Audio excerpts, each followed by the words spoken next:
Manguha ulit tayo ng anahaw. Kulang yung anahaw natin. Nako, may ahas pa yata. Dito lang tayo. Parang medyo malapit. Parang may ahas pa eh.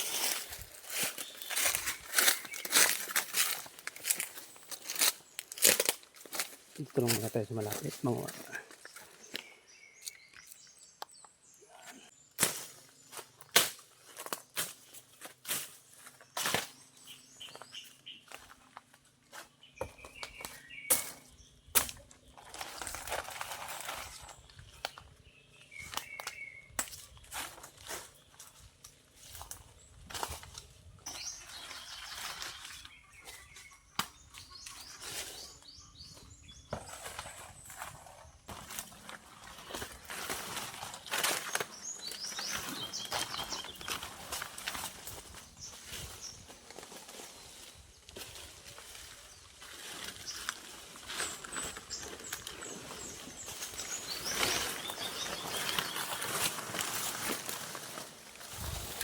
Kulang yung anahaw natin guys.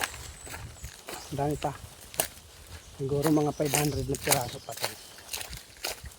Wala. Yan. Dami din pala ini.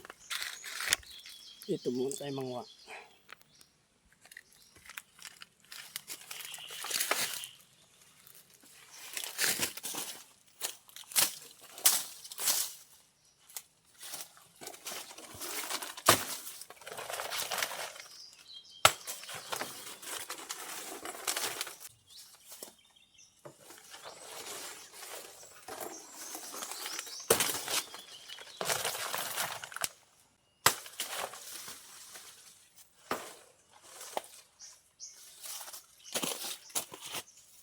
Bubungan pala namin guys yung nabutas na yung bubong. Sayang yung kahoy. Mabubulok lang. Dami na siyang putol. Dami na siya nakuha yun. Pero kulang pa yun. Madami yung kulang.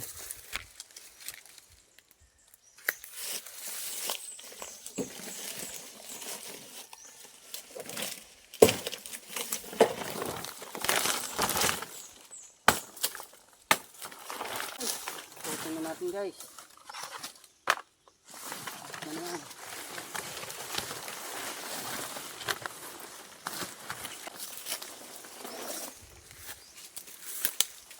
Ito lang guys ang maganda pag may sariling tanim na anahaw. Na kapag ka may butas na yung bubong mo, pwede mo nang palitan kahit anong oras. Hindi ka na maghanap ng pambili ng pambubong kasi dito lang sa bundok may pangbubong ka na kahit every year pwede ka magpalit ng bubong kasi may tanim kang anahaw.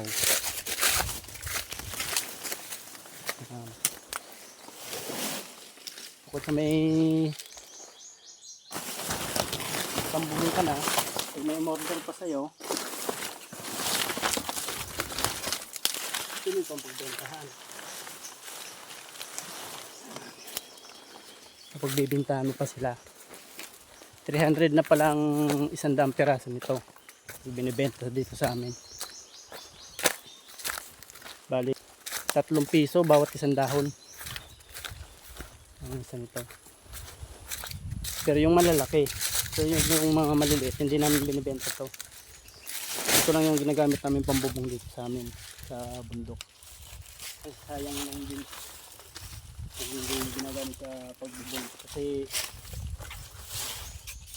ano mabubulok lang dun sa kita naman na yung sa puno.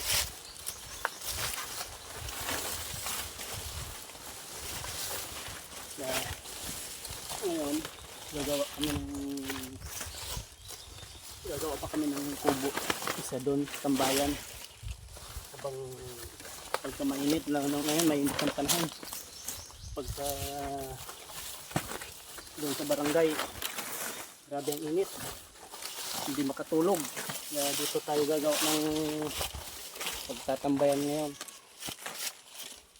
Presko ang hangin. Walang istorbo, matulog ka maghapon. Ayos na. Hindi pa na ako. Yan yung ano. Kaya yan na lahat. Patigilin siya, pahugan siya sa loob. Talagsinda. Mga ano ko. Kaya ito.